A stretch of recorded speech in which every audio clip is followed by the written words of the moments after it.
El Barça acabarà la 31a jornada encara més líder del que ja era abans. L'empat en el derbi madrileny afavoreix Artur els interessos blaugrana.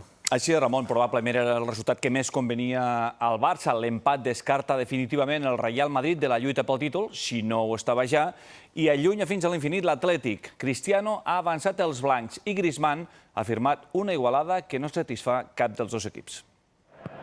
Cristiano Ronaldo ha disposat de les primeres oportunitats de córner i després amb un potent xut que Oblak ha refusat.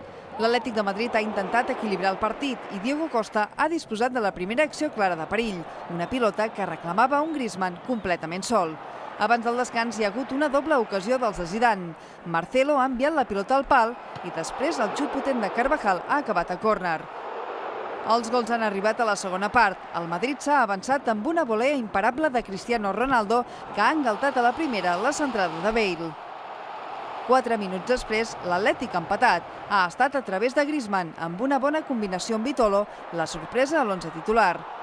Coque ha pogut fer el segon poc després, però Keylor Navas s'ha lluït amb una gran parada. En el temps afegit, Oblak ha estat providencial per evitar el triomf del Madrid en aquest xut de falta de Sergio Ramos que ha refusat. Davant les lamentacions d'un Ronaldo, a qui Benzema havia substituït. L'empat ja no s'ha mogut.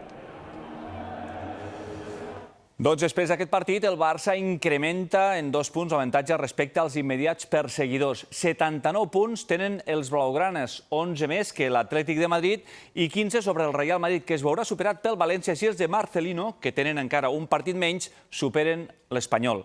Amb la Lliga sentenciada, els blaugranes que s'han entrenat aquest matí viatjaran demà a Roma per tancar la classificació per a les semifinals de la Champions. Defensen el 4-1 de l'anada en el partit que oferirà en directe dimarts TV3. Busquets torna a la convocatòria en el desplaçament a la capital italiana.